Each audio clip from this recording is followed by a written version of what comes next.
पिछले जो पेपर हुए थे इधर दो तीन, उसमें जो जो कॉन्सेप्ट पूछे गए, और जैसे कि मैंने पहले भी बताया था कि जो इम्पोर्टेंट कॉन्सेप्ट है क्वेश्चन वहीं से आ रहे हैं। आपको याद है मैंने जो हैंड रिटन नोट्स दिए थे, याद है जी 5? कौन के सर? हाँ, वो जो हैंड रिटन नोट्स मैंने पहले भेजे थे आप लोगों को 5 चैप्टर के, यस सर। Yes sir. उनको देखोगे तो 2025 के क्वेश्चंस को देखोगे, बहुत सारे क्वेश्चन रिपीट हुए हैं। ठीक है, एक तो वो पी वाला क्वेश्चन था जिसमें दो इनफाइनाइट जीपिंग मर्ज थी, वो क्वेश्चन रिपीट हुआ, बहुत सारे यस सर। क्वेश्चन। ठीक है, और जनरली जो हम बताते हैं क्लास में कि हाँ ये इंपॉर्टेंट है वो इंपॉर्टेंट है, वहां से क्वेश्चन आ रहे हैं, राइट?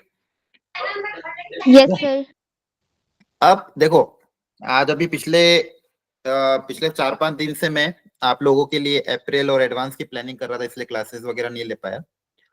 उनमें प्लान पूरा रेडी हो गया, अब उसको हम तैयार करेंगे अगले पूरे फरवरी महीने में बैठ के, एक एक चीज को मैं रेडी करवाऊंगा, जिसमें अप्रैल में कब आपको क्या क्या करवाना है, फिर जिन जिन बच्चों का मेंस का अच्छा चला जाए, जो जो बच्चे एडवांस में चले जाएंगे उनके लिए क्या क्या प्लानिंग होगी, वो सारा एग्जीक्यूशन अभी फरवरी में हम फिनिश कर देंगे, ताकि आपको जिन जिन बच्चों का हो चुका है ऑलरेडी पेपर, अब आपको ओवरऑल आइडिया लग गया कि जेई का पेपर कैसा आता है।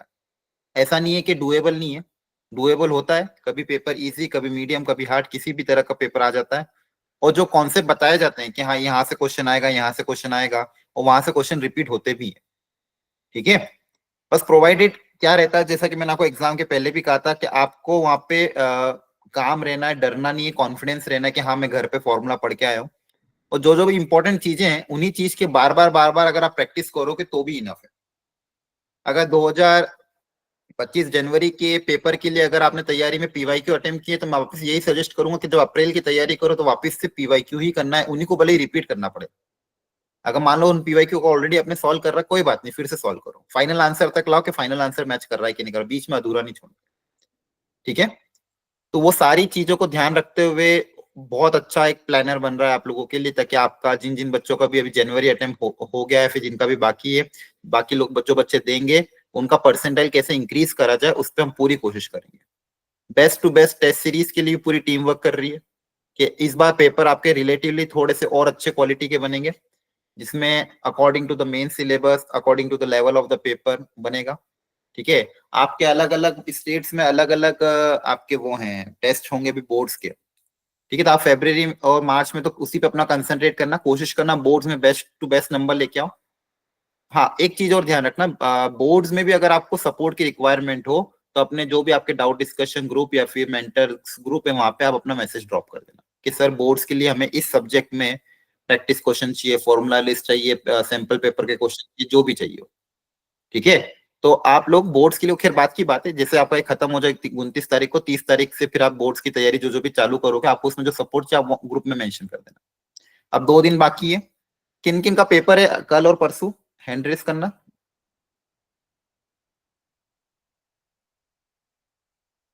ठीक है, नीतीश यादव, वो सारे बच्चे हैं, ठीक है, बहुत बढ़िया, ओके, ठीक है। और बाकी बच्चे जिनका ऑलरेडी हो चुका है वो लोग भी क्लास अटेंड करना, क्योंकि आपके लिए भी फायदा ही है, अगला टाइम फिर से आप लोगों को देना है।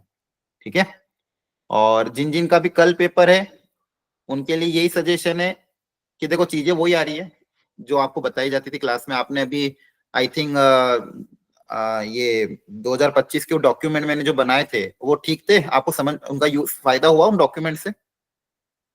Yes sir. ठीक है, जिसमें आपके तीनों सब्जेक्ट के क्वेश्चन अपलोड हो रहे थे विद सॉल्यूशन। ठीक है, वो डॉक्यूमेंट ऐसा ही बना रहेगा, उसको सेव करके रख लेना ताकि आपके पास 2025 के सारे तरह की वेरायटी के क्वेश्चन उसमें आ जाए। उसमें भी कुछ आपको लगे कुछ और रिक्वायरमेंट है उसमें तो आप बताना। आगे आने वाले जो बच्चे हुए 2 पेपर है वो भी मैं धीरे धीरे अपलोड करवा दूंगा, तो उस डॉक्यूमेंट में आपको आइडिया लग गया होगा कैसे क्वेश्चन आ रहे हैं। ठीक है, आज उसमें अपन ब्रीफ भी देखेंगे किस तरह के क्वेश्चन इंपॉर्टेंट है, सारे टॉपिक्स कवर भी करेंगे आज के लेक्चर में। 2 मिनट में बस स्टार्ट कर रहे हैं। मेरा बस यही कहना है आपसे कि अच्छे से जिन जिन का भी पेपर है वो प्रॉपरली अटेम्प्ट करके आओ, और जिनका ऑलरेडी हो चुका है वो भी आप ध्यान से सुनना, समझना, उन क्वेश्चंस को रिपीट करना। कि जैसे जनवरी एंड हो, 30 जनवरी से आप अपना बोर्ड्स की प्रिपरेशन स्टार्ट कर देना। और जिन जिनकी भी बोर्ड्स की प्रिपरेशन अच्छी खासी है तो वो दिन का अगर आधा 1 घंटा जेई के लिए निकालना चाहते हैं तो पर डे 1 घंटा 1.5 घंटा आप निकाल सकते हो। ठीक है, उस पर भी हम डिस्कशन करेंगे बाद में। हाँ रोहित बोलो। Good evening sir. हाँ गुड। सर मैं ये पूछ रहा था कि हाँ मेरा फर्स्ट अटेम्प्ट हो चुका है, हाँ तो हाँ अब मुझे बोर्ड्स पे फोकस करना चाहिए या फिर सेकंड अटेम्प्ट के लिए आगे बढ़ूं? हाँ, इस देखो, इस पे मैं सेशन लूंगा मैं प्रॉपर, एक बार सारे बच्चों का हो जाए, उसके बाद मैं आपको एक बहुत अच्छा प्लानर और एक बहुत अच्छी स्ट्रेटेजी बताऊंगा कैसे बोर्ड्स और जेई मेंस की सेकंड अटेम्प्ट को अपन को टारगेट करना है। और फिर जिन बच्चों का अगर मेन फिर बीच में आपका रिजल्ट भी आ जाएगा बोर्ड्स के चलते चलते, मार्च फरवरी एंड मार्च में रिजल्ट भी आ जाएगा फर्स्ट अटेम्प्ट का, तो जिनका ऑलरेडी अच्छा कट ऑफ आ चुका है तो वो कैसे एडवांस की तैयारी आगे कर सकते हैं, वो सारा डिस्कशन मैं आपको जैसे 29 तारीख का आपका पेपर एंड होगा, 30 तारीख को मैं आपको एक बहुत अच्छे से प्लानर बनूंगा, जिसमें मैं आपको ये बताऊंगा कैसे आपको बोर्ड्स की तैयारी करनी है, और बोर्ड्स की तैयारी के साथ साथ कैसे आप सेकेंड अटेम्प्ट को अपने आप की तैयारी कर सकते हो थोड़ा थोड़ा टाइम निकाल के। ठीक है, उसके लिए हम डिस्कशन प्रॉपर करेंगे। और हाँ सर एक चीज और पूछनी थी। हाँ बोलो।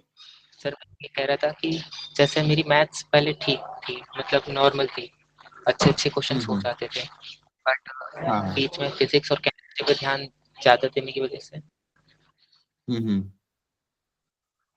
अच्छा मैथ्स थोड़ी सी वीक हो गई है।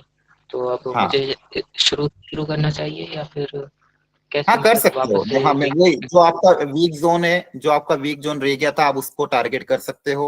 ठीक है, आने वाले जो बचे हुए टाइम में थोड़ा मतलब आपको रेशियो डिवाइड करना होगा। फॉर एग्जांपल अगर आप मैं आगे सिखाऊंगा ये सारी चीज, एक्चुअली इस पे पूरा डिस्कशन करेंगे, लेकिन आज का लेक्चर मेरे को इंपॉर्टेंट दूसरा है कि मुझे आज सारे इंपॉर्टेंट क्वेश्चन डिस्कस करना है। इसके लिए अलग एक सेशन रखेंगे। एक बार सबका मेंस पेपर ओवर हो जाए, मैं आपको प्रॉपर स्ट्रेटेजी बताऊंगा कैसे आप तैयारी करो। क्लियर है तब? Okay Yes, sir. ओके। आज का ओके सर, सेशन, आज का थैंक यू। सेशन हाँ, मेजर टारगेट है कि मैं सारे क्वेश्चन कवर कर लूं। जो अभी पिछले 3 जो शिफ्ट हुई है आपकी, उन 3 शिफ्ट में जो जो भी मेजर वेराइटी आई है, उन वेराइटीज पे जो जो क्वेश्चन आए हैं, अब उसमें एग्जैक्ट वो क्वेश्चन नहीं लिए मैंने, पीवाईक्यू ही लिए हैं 2022 23 24 के, क्योंकि ऑलरेडी आपने वो पीवाईक्यू कर रखे हैं, तो इसलिए मैंने ज्यादा 25 के पीवाईक्यू नहीं लिए। उन्हीं 2000 जो भी 25 में जो पीवाईक्यू आई हैं, उन्हीं बेस पे जो पुराने पीवाईक्यू, उन्हीं कॉन्सेप्ट पे बेस जो पुराने पीवाईक्यू, उन्हीं क्वेश्चन को इंक्लूड किया है, क्योंकि ये क्वेश्चंस ऑलरेडी मैंने क्लास में भी कवर किया और आपने भी कवर कर रखे हैं, तो आपका टाइम भी ज्यादा वेस्ट नहीं होगा। आप एक एक बार बस आइडिया लगा लोगे कि हाँ ये क्वेश्चन जो 2025 में आए हैं, इन्हीं टॉपिक से ज्यादातर, मतलब इन्हीं टॉपिक से अभी 2025 में क्वेश्चन पूछे गए आपके पास। ये सारे टॉपिक यहाँ पे लिख भी दिए मैंने, और कैसे कैसे क्वेश्चन आए हैं उस पर हम थोड़ा बहुत डिस्कशन फटाफट कर लेते हैं। मेन आइडिया यही है, मैं आपको हिंट देता जाऊंगा, तरीका बताता जाऊंगा क्या क्या इसमें करना रहेगा, आप बस ध्यान से सुनते जाना, समझते जाना। हाँ अगेन, ये सारे आपको नहीं करना है, जिनका भी पेपर कल या परसों है उनको अब ऐसा नहीं कि पढ़ने बैठ जाओ, आपको सिर्फ वही करना है जो आपको ऑलरेडी आता है, और उन्हीं चीज को रिवाइज करना है। फॉर एग्जाम्पल 4-5 चैप्टर आपने छोड़ रखे हैं जो आपने कभी प्रैक्टिस नहीं किया, तो छोड़ देना, कोई दिक्कत नहीं। आपने जिन जिन भी क्वेश्चन को पहले ऑलरेडी पढ़ रखा है उन्हीं पे आपको फोकस करना है, ये मेरा हमेशा से यही कहना है। 2-3 दिन पहले कुछ भी नया ट्राई नहीं करना है। ठीक है, तो जिनका भी पेपर बाकी है Okay, sir. उन लोग इस बात का ध्यान रखना कि कुछ भी नया ट्राई ना करो, जो आपका ऑलरेडी आपने प्रैक्टिस कर रखा है उसी पे प्रैक्टिस करो। चलो अब देखो, सबसे पहले क्वाड्रेटिक की बात करें तो मैंने सब बताया था कि आपके सिलेबस में भी ये relation between roots and coefficient, आपको पता है relation between roots and coefficient में sum of the root, product of the root आता है, इससे रिलेटेड अच्छे अच्छे क्वेश्चन आ जाते हैं। अब मैंने आपके होमवर्क उसमें भी बताया था, क्लास में भी लिया था, अल्फा की पावर 4 प्लस बीटा की पावर 4, याद आ रहा है? इस पे क्वेश्चन किया था हमने क्लास में, है ना? और ये सेम क्वेश्चन 2025 Yes, sir. में आया था, इस पे सेम क्वेश्चन 2025 में आया था, ये ऐसा ही क्वेश्चन हमने अपने क्लास नोट्स में पढ़ा था। मैंने आपको कहा था रिलेशन में आएगा और इसमें रिलेशन आपको पूछना है। ठीक है, 2025 में इसमें क्वेश्चन पूछ भी लिया गया था। एक तो देखो, एक वेराइटी ये पुरानी थी जिसमें अल्फा बीटा इसके रूट्स है, तो इसकी वैल्यू बताओ। अब यहाँ पे आपको पहले इसको सिंप्लीफाई करना पड़ेगा। सिंप्लीफाई कैसे करोगे? अल्फा स्क्वायर अपॉन, इसका सिंप्लीफिकेशन क्या हो जाएगा ये, ठीक है, इसका सिंप्लीफिकेशन क्या हो जाएगा? बीटा स्क्वायर अपॉन ये। आप एलसीएम वगैरह लोगे तो आपके पास कुछ terms alpha square beta square की टर्म क्रिएट होगी, हो सकता है अल्फा क्यूब बीटा क्यूब की भी टर्म क्रिएट हो, आपको सारी की सारी टर्म यहीं से क्रिएट करनी पड़ेगी। अगर इसके रूट्स अल्फा प्लस बीटा है तो अल्फा प्लस बीटा कितना हो जाएगा? -3, और अल्फा बीटा कितना हो जाएगा? 1। अब यहाँ पे जो जो भी टर्म्स क्रिएट हो एलसीएम लेने के बाद आपको वो क्रिएट करना पड़ेगा। अगर मान लो alpha square plus beta square, तो कैसे क्रिएट करोगे? जल्दी से बता दो, बोलो। इसको क्या लिखेंगे सम और प्रोडक्ट के टर्म्स में? अल्फा प्लस बीटा का whole square -2 alpha beta. -2 alpha. Very good. अगर alpha cube plus beta cube create होगा तो इसको कैसे करोगे? A cube plus b cube की आइडेंटिटी लग जाएगी, हाँ है ना, बेसिक मैथ में पढ़ाया भी था। बताओ a cube plus b cube. A plus b bracket में a square minus a b plus B square. Very good. बहुत बढ़िया, ये सारी आइडेंटिटी हमने ऑलरेडी पढ़ी, तो सम ऑफ द रूट यहाँ पुटअप कर दो वापस, जो alpha square plus beta square है इसकी जगह वापस क्या आ जाएगा, अल्फा प्लस बीटा का whole square minus 2 alpha beta, और एक माइनस अल्फा बीटा पहले से था, सारी वैल्यू आ जाएगी। सिमिलरली अगर अगले क्वेश्चन में जैसे अल्फा की पावर 4 प्लस बीटा की पावर 4 क्रिएट हुआ है, इसको लिखने का तरीका क्या है, अल्फा स्क्वायर का whole square plus beta square का होल स्क्वायर, वापस से A square plus B square की आइडेंटिटी लग जाएगी, ए प्लस बी का होल स्क्वायर माइनस 2ab, ये बताया था क्लास में, है ना। Yes sir. वापस से फिर इस alpha square plus beta square की जगह क्या लिख देना, अल्फा प्लस बीटा का whole square minus 2 alpha beta. तो आप कोई भी तरह की चीजें पूछो, सम पता है प्रोडक्ट पता है, तो हम कुछ भी क्रिएट कर सकते हैं, है ना। सेम जैसे ये क्वेश्चन आपके 2025 में आया था, आपको ये वैल्यू निकालनी थी, फिर उसकी मिनिमम वैल्यू पूछी थी, ठीक है। इसके बाद कॉम्प्लेक्स नंबर में जो कभी कभी जैसे ज्योमेट्री के बेस क्वेश्चन अगर आ जाते हैं, तो उसमें मैंने कहा था अगर कुछ भी नहीं पता हो तो जेड की जगह एक्स प्लस आयोटा वाई रख दो, अपने आप चीजें क्लियर हो जाएगी, ठीक है। अगर आपको ज्योमेट्री में दिक्कत हो, कुछ भी नहीं पता, तो सिंपल क्या करो, जेड की जगह एक्स प्लस आयोटा वाई रखो, जो जो दिया वो अपना प्रूव हो जाएगा। जैसे यहाँ पे क्या दिया है, Z minus 3 upon Z minus 2 upon Z minus 3 equal to मान लो 2 दिया हुआ है, क्रॉस मल्टीप्लाई कर दोगे, मॉड्यूलस प्रोडक्ट में अलग अलग हो जाता है, ठीक है। अब मॉड्यूलस को कैसे ओपन करेंगे, स्क्वायरिंग से ही ओपन होता है, तो दोनों तरफ स्क्वायरिंग कर दिया कर, तो आपको पता है z1 माइनस z2 का होल स्क्वायर क्या होता है, ठीक है। आप चाहो तो ओपन कर लेना, या तो इसको कैसे ओपन कर सकते हो, देखो मॉड जेड का स्क्वायर के लिए फॉर्मूला क्या होता है, चाहो तो ऐसे ओपन कर दो, जेड इंटू जेड कॉन्जुगेट, याद आ रहा है। जी सर। ठीक है, या फिर एक्स प्लस आयोटा वाई रख देना, जैसे आपकी मर्जी। मान लो जेड की जगह एक्स प्लस आयोटा वाई रख दिया, तो देखो क्या बन जाएगा, कुछ भी ये क्या कहते हैं लोकस पूछे वाले क्वेश्चन आते हैं, तो एक्स प्लस आयोटा वाई रख दो, अपना क्वेश्चन सॉल्व हो जाएगा। जेड की जगह क्या रख दो, एक्स प्लस आयोटा वाई। अब देखो ध्यान से, यहाँ पे रियल पार्ट को एक साथ रख रहा हूं, इमेजिनरी पार्ट को अलग किया, यहाँ पे भी रियल पार्ट को एक साथ, इमेजिनरी पार्ट को अलग। अब किसी भी कॉम्प्लेक्स नंबर का मॉड्यूलस क्या होता है, जैसा का जेड ये है तो इसका मॉड जेड क्या होगा, under root of X square plus Y square, है ना। जी सर। ठीक है, इसी तरह से यहाँ पे इसका मॉड्यूलस क्या होगा, under root of X minus 2 का whole square plus Y square, और रूट और ऑलरेडी एक स्क्वायर है तो रूट हट जाएगा, और इधर से क्या आएगा 4 टाइम्स एक्स माइनस 3 का whole square plus Y square, है ना। तो क्लियरली यहां से आपके पास क्या आ जाएगी, एक सर्कल की इक्वेशन आएगी, जनरल सेकंड सर्कल की इक्वेशन आएगी। उसका सेंटर निकालने का तरीका आपको पता ही है, जनरल सेकंड डिग्री कर्व की अगर इक्वेशन पता है सर्कल के टर्म्स में, तो minus g comma minus f center होता है, और रेडियस का फॉर्मूला होता है under root g square plus f square minus c, है ना। जी सर। क्लियर है ना, बोलो, ठीक है। ओके, ये सेम क्वेश्चन क्लास में कराया था, और आप देखोगे तो आपके उसमें भी है, हैंड रिटन नोट्स में, है ना। Yes sir. याद आ रहा है, और मैंने कहा था ये जो क्वेश्चन है ये आपके 2025 में एक सेट में रिपीट हुआ था, क्या दिया, S N denote sum of N terms, S20 दिया हुआ है 790, S10 दिया हुआ है 145, दो इक्वेशन दो वेरिएबल, यहां से आप क्या निकाल लोगे, ए और डी निकल जाएगा, है ना। ए और डी निकाल के बस यहाँ पे पुटअप कर देना S15 माइनस S5 में, और आपको एसएन का फॉर्मूला भी पता ही है सबको, n/2 2a plus n minus 1 into D, clear है ना। इन दोनों इक्वेशन में पुटअप करके ए और डी निकाल लेना, ए और डी की वैल्यू यहाँ पुटअप करना, आपका आंसर आ जाएगा। तो डायरेक्ट फॉर्मूला बेस्ड क्वेश्चन आया, एक सीरीज का क्वेश्चन था, इस सीरीज के क्वेश्चन में प्रॉपर्टी यूज होगी, वो प्रॉपर्टी भी आपके हैंड रिटन नोट्स में लिखी गई थी। आपके पास देखो ये गिवन है summation of TN, summation of TN का मतलब क्या होता है, ऐसे नहीं होता है ना। समेशन ऑफ टीएन का मतलब क्या होता है, ऐसे होता है, बोलो। जी सर। तो आपको आपके पास एसएन दिया हुआ है, और आपको पूछा है समेशन ऑफ 1/tr, तो सबसे पहले एसएन दिया हुआ, सबसे पहले आपको टीएन निकालना पड़ेगा, फिर उसका रेसिप्रोकल करेंगे। तो मुझे ये बताओ, आपके नोट्स में आपको ध्यान हो तो एसएन दिया हो, टीएन निकालने का तरीका क्या सिखाया था, एक फॉर्मूला बताया था, बताओ क्या था, एसएन और टीएन में एक रिलेशन था, याद करो। टीएन को एसएन के टर्म्स में लिखने का तरीका क्या था, एस माइनस एस माइनस कुछ, एसएन माइनस 1, याद आ रहा है, ये किसी भी सीरीज के लिए एप्लीकेबल था, बोलो, लिखाया था क्लास में। टीएन को लिखने का तरीका क्या होता है, एसएन में से एसएन माइनस 1 माइनस कर दो तो टीएन मिल जाता है। तो एसएन आपके पास ऑलरेडी दिया हुआ है, एसएन आपके पास दिया हुआ था,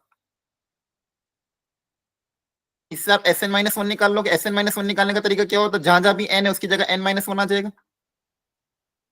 जहां जहां भी एन है उसकी जगह क्या आ जाएगा, एन माइनस 1, है ना। तो इससे आपके पास टीएन आ जाएगा, क्लियर है, बोलो।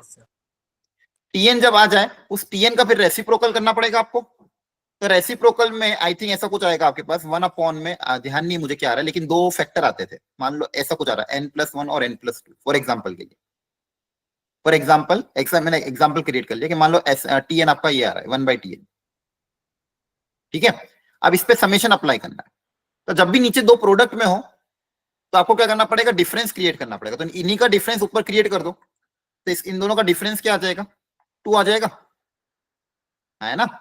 इन्हीं का डिफरेंस ऊपर क्रिएट कर देंगे, कैसे, इन दोनों का डिफरेंस क्या आ जाएगा 2, तो 2 से डिवाइड कर देंगे, 2 से ऑलरेडी मल्टीप्लाई, 2 से डिवाइड कर दिया, कांस्टेंट बाहर आ जाएगा। अब समेशन को जब अलग अलग करोगे तो एक जगह 1/3 कैंसिल हो जाएगा, तो एक जगह ये आएगा और एक जगह क्या आएगा ये। अब जैसे आप वैल्यू पुटअप करोगे ऐसे डायगनली चीजें कैंसिल आउट होती जाएगी और आपके पास सिर्फ फर्स्ट टर्म और लास्ट टर्म बचेगा। क्लियर है। अब n की वैल्यू रखोगे स्टार्ट कहां से 1 2 3 अप टिल n तक, तो डायगनली टर्म्स अपने आप कैंसिल होते जाएंगे और 2 टर्म आपके पास बच जाएंगे। क्लियर हो रहा है। मेन कॉन्सेप्ट था कि इस कॉन्सेप्ट में ये वाला फॉर्मूला यूज हुआ। और दूसरी चीज, कभी भी अगर ऐसे समेशन आते हैं तो आप ऊपर इनका डिफरेंस क्रिएट करके अलग अलग कर देना। आ रही बात समझ में। सर वीएन मेथड है सर, क्या VN method sir. VN method वो अलग है, वो उसमें जैसे मान लो कि हाँ आप जनरल टर्म निकाल लो फिर समेशन अप्लाई कर दो। क्लियर है। Yes yes. हाँ, और वहां पे देखो अलग अलग मेथड होता है। एक में होता है कि अगर मान लो आपके पास एजीपी मिक्स है तो आर से मल्टीप्लाई करके एक शिफ्ट करके सब्सट्रैक्ट करोगे। याद आ रहा है कैसे भी क्वेश्चन कराए थे। अगर एपी और जीपी मिक्स आ रहा है तो स्टेप क्या होती थी, पहले पूरी इक्वेशन को एस मानो, उस पूरी इक्वेशन को आर से मल्टीप्लाई करके शिफ्ट करके लिखो, फिर दोनों को सब्सट्रैक्ट कर दो तो अपने आप चीजें कैंसिल एपी बन जाएगा, है ना। जी सर। ठीक। एक क्वेश्चन एडजॉइन पे आता ही है, चिल्ला चिल्ला के मैंने क्लास में बहुत बार सिखाया आपको। इसमें जो मेजर प्रॉपर्टी यूज होती है एक तो ये वाली adjoint of determinant of a, determinant of a की power n-1। Adjoin of adjoin का भी आपको पता ही है। इनवर्स की डिटरमिनेंट की प्रॉपर्टी भी क्या होती थी कि किसी ए इनवर्स का डिटरमिनेंट अगर पूछा है तो 1 डिटरमिनेंट ऑफ ए। कांस्टेंट को डिटरमिनेंट से बाहर निकालना है तो क्या निकलता था बताओ। सर ऑर्डर में के की पावर n। ए की पावर n बन के बाहर आता था, हाँ है ना। ये सारी जो प्रॉपर्टी है इस पे ही क्वेश्चन आते थे। और अगर एडजॉइन से के को निकालना है तो के की power n-1। n-1 adjoin of ए। इन्हीं प्रॉपर्टी का यूज करते हुए क्वेश्चन आते थे। और यहाँ और एक और वो डिटरमिनेंट का अगर कोई मैट्रिक्स प्रोडक्ट में उनका होल डिटरमिनेंट आप अलग अलग कर सकते हो डिटरमिनेंट, है ना। Yes sir. ठीक है। अब उसी पे ये क्वेश्चन था।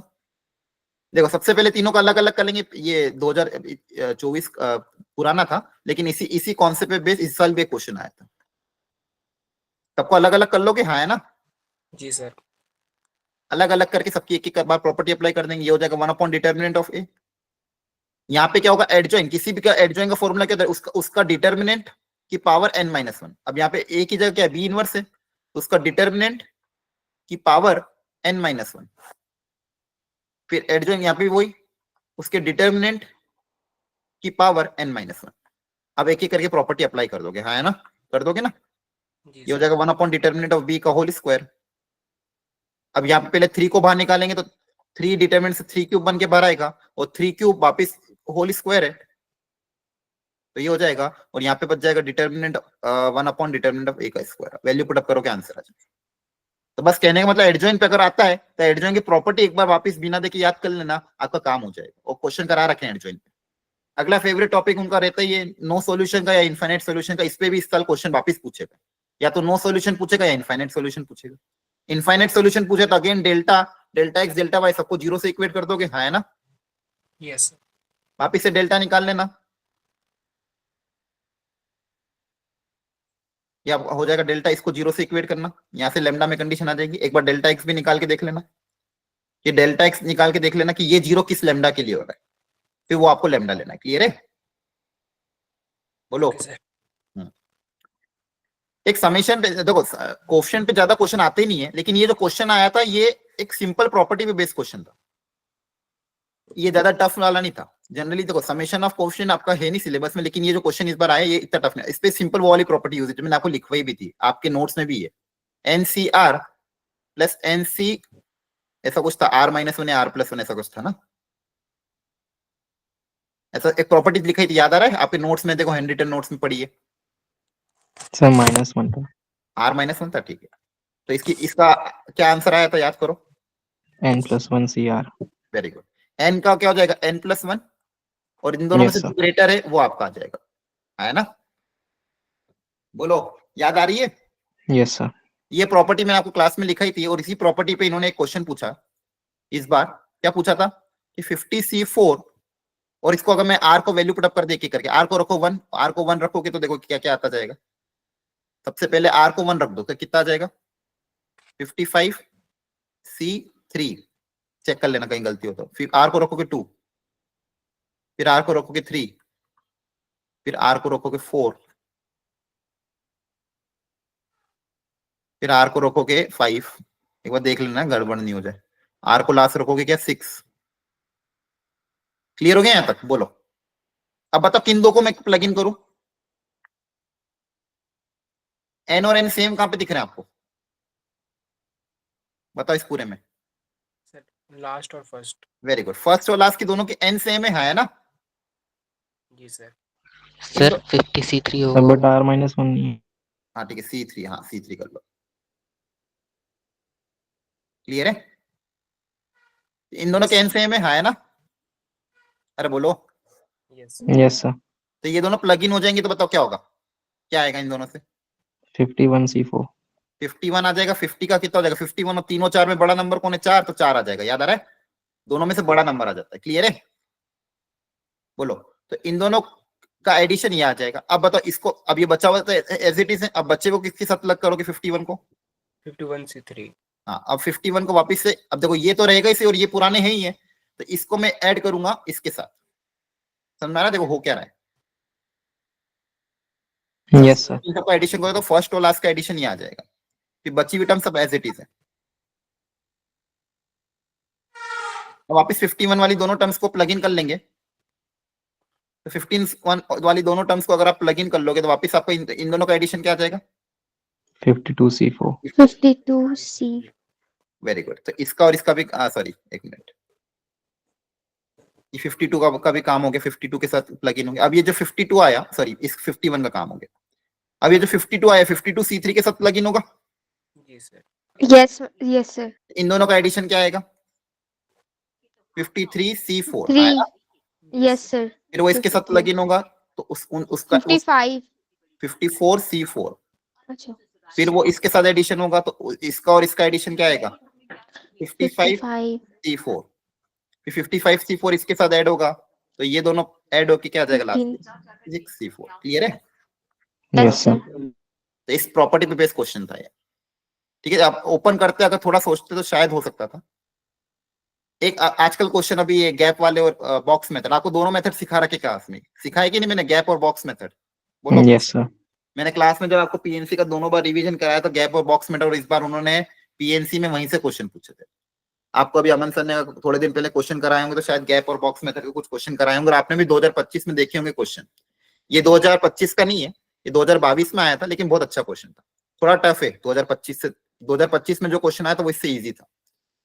अब बोला क्या गया कि इंडिपेंडेंस और वोवेल्स आर टुगेदर, तो जब भी ये वर्ड देखते ऑल वोवेल्स टुगेदर तो कौन सा मेथड? बोलो। Box box. Box method. Yes जिनको भी साथ में रखना है उनको एक बॉक्स में बिठा देंगे, हाँ है ना? जी सर। Yes sir. इसके अंदर जो जो भी वोवेल है, आई क्या क्या है, ई ई ई और ई, एक बार देख लेना, इतना ही है ना? और क्या क्या बच जाएगा आपके पास? N d p n d n c. 1 2 3 4 5 6 7 8 9 10 11 12, 3 3 6 7, हाँ हो गया है ना? अब इनको अरेंज करना है तो बताओ टोटल वर्ड कितने हो गए? 1 2 3 4 5 6 7 8, टोटल 8 वर्ड है। 8 वर्ड को अरेंज करने का तरीका कितना होता है? 8 फैक्टोरियल, यस है सर। ना? अब इस पूरे 8 वर्ड, ये तो एक सिंगल वर्ड ट्रीट होगा, एक एज अ सिंगल वर्ड। अब इस पूरे 8 वर्ड में कौन कौन रिपीट हो रहा है? एक तो एन, एन डी। एन 3 बार रिपीट हो रहा है तो 3 फैक्टोरियल से डिवाइड करेंगे। G D sir. 2 बार रिपीट हो रहा है तो 2 फैक्टोरियल से डिवाइड करेंगे। यहां तक समझ में आ गया? Yes sir. ठीक है।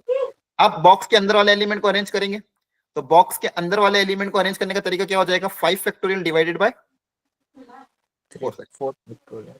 4 आपका आंसर आ जाएगा। Is it clear? Yes sir.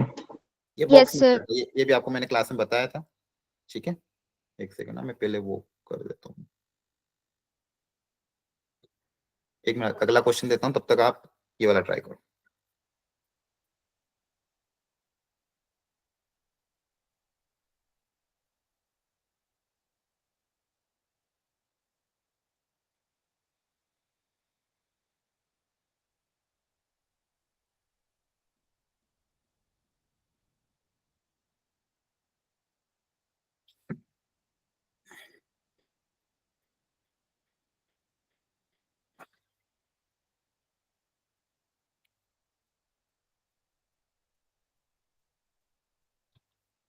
इसमें कौन सा मेथड लगेगा? टोटल में से कम्स टुगेदर वाला माइनस कर देंगे सर। हाँ, या फिर गैप भी तो बोल सकते हो, कोई दो ई साथ में नहीं आना चाहिए, मतलब उनको गैप में बिठाना है ना, ये भी तो बोल सकते हैं। जी सर। Yes sir. टोटल में से अगर आप माइनस करोगे कि दो ई साथ में हो, तो आपको फिर एक और तीन ई साथ वाला भी माइनस करना पड़ेगा, है ना? सर हाँ बोलो। सर जैसे कुछ चैप्टर जैसे प्रोबेबिलिटी हो गया और प्रोबेबिलिटी वाले ही है सर, वो नहीं आता तो छोड़ देना वो वाला हाँ हाँ चैप्टर। हाँ, मैंने अभी वही बोला, जिनके भी कल या परसों पेपर है और जिनको भी कोई चैप्टर अगर नहीं आता है, जिन्होंने पहले नहीं पढ़ रखा है, तो आप उसको छोड़ सकते हो। और अगर मान लो आपने एनसीईआरटी कर रखी है तो थोड़ा बहुत देखना हो तो देख लेना, लेकिन जिन चैप्टर से आपको लगता है, डर लगता है, फिर आपको लगता है फिर नहीं, मुझसे नहीं हो पाएगा, बिल्कुल भी नहीं किया तो पूरा छोड़ देना। थोड़ा बहुत अगर आपको करना है तो आप क्या कर लेना कि जो मैंने उस चैप्टर के इंपॉर्टेंट टॉपिक बोले हैं आप वो कर सकते हो। जैसे डिफरेंशियल इक्वेशन है, आप बोलो कि sir okay differential sir. Equation थोड़ा थोड़ा हमने कर रखा है, थोड़ा बहुत आता है, थोड़ा बहुत नहीं आता है, तो आप क्या कर सकते हो, यस डिफरेंशियल सर। इक्वेशन में लीनियर कर लो सिर्फ, कम से कम। प्रोबेबिलिटी में अगर आपको थोड़ा बहुत आता है, एनसीईआरटी का भी स्कूल में कर रखी हो और एनसीईआरटी के क्वेश्चन आपने ट्राई कर रखे हो, तो थोड़ा बहुत लीनियर डिफरेंशियल इक्वेशन कर दो, बाकी सब छोड़ दो, ठीक है? तो वो आपको डिसाइड करना होगा। कोई चैप्टर बिल्कुल आपने कभी कर ही नहीं रखा है तो छोड़ ही देना, थोड़ा बहुत कर रखा है तो थोड़े बहुत में भी सिर्फ एनसीईआरटी का देख लो, और उसमें भी अगर वो कोई इंपॉर्टेंट टॉपिक हो तो वो करो, अगर करना हो। अदरवाइज एक दिन ही गैप है तो सिर्फ वही करो जो इंपॉर्टेंट है, जो आता है, ठीक है? हाँ, और कोई कुछ कहना चाहता था? हाँ अश्विन बोलो। सर एक क्वेश्चन था। हाँ बोलो। सर वो मेरे एडमिट कार्ड पे मैंने सर 22 जनवरी एग्ज़ाम दिया था फर्स्ट शिफ्ट में, और एडमिट कार्ड पे सर BR करके भी कुछ आया था, तो सर मुझे देना होगा 30 को है, उसका डेट दिखा रहा है। क्या क्या एक बार वापस बोलना। सर वो मेरा एडमिट कार्ड मैंने जब डाउनलोड किया था हम्म तो उस पर सर 30 जनवरी के लिए हम्म। BR का एग्ज़ाम दिखा रहा है। सर उसके लिए उसका फॉर्मेट वगैरह क्या होता है? अच्छा, आपने बी आर का भरा था क्या? नहीं नहीं, वो साइबर कैफे वाले ने कर दिया शायद। ओहो, ठीक है, इसके लिए फिर आप मुझे अलग से कनेक्ट करना, मैं आपको अलग से डिस्कस करेंगे, ठीक है? अभी फिलहाल यस सर। क्योंकि वो पूरा लेंदी थोड़ा बड़ा टॉपिक है। ठीक है सर। हाँ, मैं आपको अलग से समझा दूंगा। चलो फटाफट इसको देख लो, टाइम कम है क्योंकि मुझे बहुत सारे क्वेश्चन डिस्कस करने। The number of word that can be found using the letter of the word 19 such that no E R together. तो देखो ध्यान से, पहले तो देख ले तो कौन कौन से बिना ई वाले कौन कौन से वर्ड है। ये है बिना ई वाले। अब जो ई है वो साथ में ही आना चाहिए, मतलब गैप में आना चाहिए। अब देख ले नंबर ऑफ गैप्स कितने, 1 2 3 4 5 6, कितने गैप्स है? 6 गैप है। जी सर। उन 6 गैप में कितने ई को अरेंज करना है? 3 ई को, जी सर। है ना? तो कैसे करेंगे बताओ? सबसे पहले 6 में से 3 को सिलेक्ट करेंगे, है ना? यस। 6 में से 3 गैप सिलेक्ट कर लिए। अब उन 3 गैप में 3 ई को अरेंज करने का तरीका क्या होगा? 3 फैक्टोरियल डिवाइड बाय 3 फैक्टोरियल, है ना? एक ही तरीका। यहां तक क्लियर है? जी सर। Yes, sir. अब ये बचे हुए 5 लेटर को अरेंज करने का तरीका बता दो। 5 factorial 5 divide factorial by 3 factorial. By 3 factorial. तो आपका फाइनल आंसर ऐसा आएगा। कभी भी गैप मेथड में क्या देखते हैं, सबसे पहले देख लो गैप क्या है, और उस गैप में को देखने के बाद ये देखो कि इसको कितने तरीके से अरेंज कर सकते हैं। Is it clear all of you? अरे हाँ, है ना? जी सर। Yes, sir. बोलो।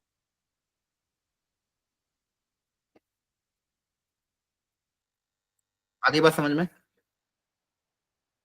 अच्छा, 2 बच्चों को मैंने एडमिट बनाया, तो देखते रहना जिन जिनको भी एडमिट करना हो, ठीक है? ठीक है सर। हम्म। चलो, एक आता था ये मीन डेविएशन और स्टैंडर्ड डेविएशन वाला। इसमें क्या होगा?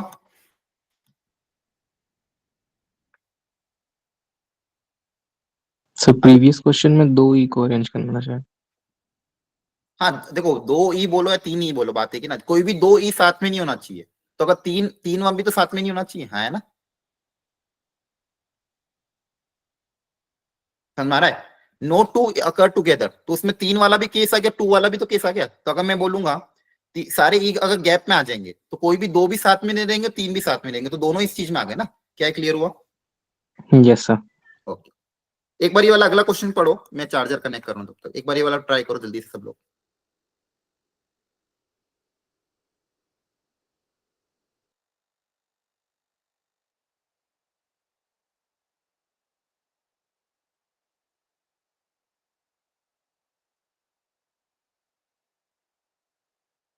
सर स्क्रीन हट गई आपकी शायद से।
हेलो, आवाज आ रही है?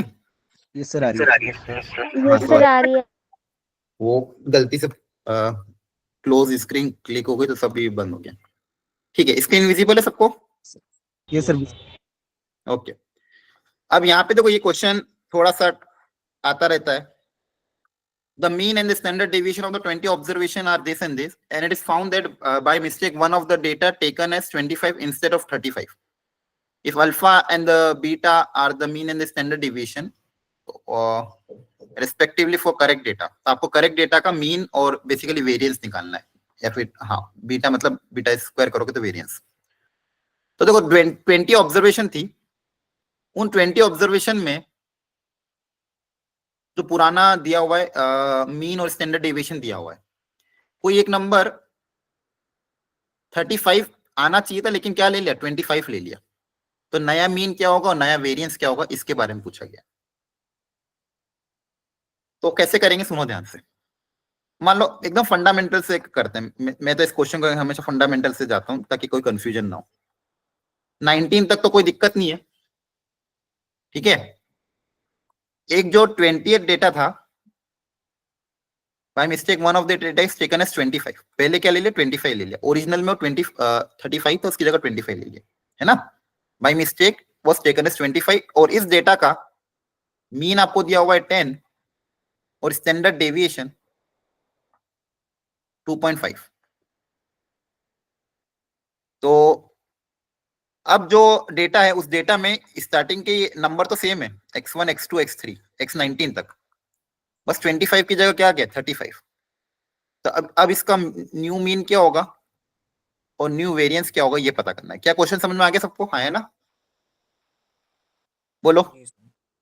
तो कोई कोई बच्चे इसमें फॉर्मूला याद कर लेते हैं, कोई कोई बच्चे फंडामेंटल से जाते हैं। देखो यहाँ से सबसे पहले आप मीन के फॉर्मूले से समेशन निकाल लेना। मीन का फॉर्मूला क्या होता है, सबका सम x1 plus x2 up till x19 plus 25 by number of terms equal to 10। यहाँ से x1 से लेके x19 तक का सम आ जाएगा, हाँ है ना, क्लियर है? बोलो। Yes sir. ये कितना जगह 200 में से 25 चला जाएगा तो 175 आई थिंक, देख लेना। तो एक डेटा ये आ गया मेरे पास। दूसरा वेरिएंस का डेटा है, तो वेरिएंस का फॉर्मूला क्या अप्लाई करते हो आप लोग, समेशन। बताओ फॉर्मूला वेरिएंस वाला, सिग्मा स्क्वायर का फॉर्मूला क्या था, समेशन बताओ। एक्स का होल एक्स का स्क्वायर अपॉन में n हाँ, माइनस मीन का square mean square. Minus mean square. तो यहाँ पे भी जब इन सब की वैल्यू पुटअप करोगे तो यहाँ से आपके पास समेशन एक्स स्क्वायर आ जाएगा 1 से लेके 19 तक, है ना। Yes sir. क्योंकि आपके पास ये निकालना है, बाकी सारी वैल्यू ऑलरेडी पता है। यहाँ से समेशन एक्स स्क्वायर आ जाएगा 1 से लेके 19। अब बस इन्हीं दो वैल्यू को यहाँ पे यूज कर लेना। यहाँ पे नया मीन क्या होगा, x1 से लेके x19 तक सम करना ही है मुझे, और जो 28 टाइम उसकी जगह क्या आ जाएगा 35 बाई 20। इसकी वैल्यू यहाँ पुटअप करोगे और यहाँ पे वापस फॉर्मूला क्या आ जाएगा, समेशन एक्स स्क्वायर। यहाँ पे 19 तक तो ऐड करना ही आपको, वो जो एक्स्ट्रा टर्म ऐड करनी है वो कौन सी ऐड करनी, 35 square divided by n, n मतलब total number of terms, minus ये जो नया x बार आएगा इसका होल स्क्वायर, ये वैल्यू पुट अप करोगे आपको दोनों चीज आ जाएगी। तो ऐसे क्वेश्चन चाहे कितनी बार भी आ जाए, फंडामेंटल कॉन्सेप्ट ध्यान रहेगा, कभी गलती नहीं होगी। Is it clear all of you? जी सर। Yes, sir. ठीक है। अब ये लेंथ ऑफ परपेंडिकुलर वगैरह भी आते हैं। The length of perpendicular from the point on the straight line lies in the, मतलब आपको इसका लेंथ ऑफ परपेंडिकुलर निकालना है और फिर देखना कि वो आंसर किस में आ रहा है। ये क्वेश्चन भी बहुत बार करा रखा है, याद आ रहा है? मैं एक बार बस याद दिला देता हूं। मान लो पॉइंट ए है, दिया हुआ है आपको 1 to 4, इसका इस लाइन से परपेंडिकुलर निकालना है।